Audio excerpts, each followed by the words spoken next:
ડભોઈ તંત્રની ઘોર બેદરકારી. સોમપુરા ભૂમસ્યા માર્ગ પર ડાયવર્ઝનના અભાવે ગ્રામજનો જીવના જોખમે રસ્તો ઓળંગવા ગ્રામજનો મજબૂર. ડભોઈ સ્ટેચ્યુ ઓફ યુનિટીને જોડતા મુખ્ય હાઈવે પર ડભોઈ તાલુકાના સોમપુરા અને ભૂમસ્યા ગામ વચ્ચે બનેલો નવો માર્ગ અત્યારે આશીર્વાદને બદલે આફત સમાન સાબિત થઈ રહ્યો છે.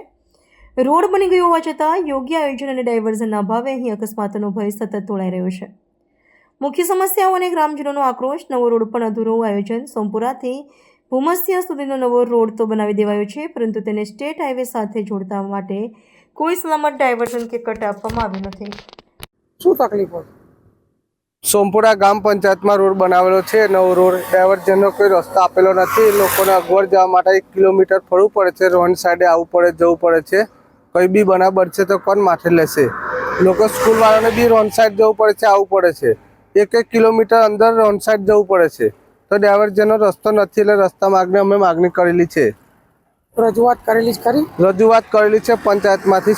સોમપુરા પંચાયતમાંથી રજૂઆત થયેલી છે. સરપંચ તલાટીને લેટર પીન હંગાત કોઈ નિર્ણય આવ્યો નથી. 6 મહિનાથી રજૂઆત થયેલી છે. કયા કયા ગામો આવેલા છે? આ સોમપુરા ભૂમિસર ને પારાગામનો રસ્તો છે, જેસંગપુરા લગીનો છે. આ મેન રસ્તો કઈ જાય? આ મેન રસ્તો જાય છે આપણે સ્ટેચ્યુ યુનિટી ઉપર. અહીંથી અગવડ જવા આવવા માટે લોકોને તકલીફ પડે છે. ડાયવર્જન રસ્તો નથી, એટલા માટે. શું તકલીફ હોય? આ ડિવાઈડર તોડવાનો છે, કારણ કે આમથી જવું હોય તો ઠેઠ ફરીને આવવું પડે છે. આમ જવું હોય તો આમ ગાડીઓ આવે છે, બધી તો અઘરું પડે છે જવા માટે. આ કયો નવો રોડ બન્યો છે? સ્ટેચ્યુ ઓફ યુનિટી વાળો. ના ગયો?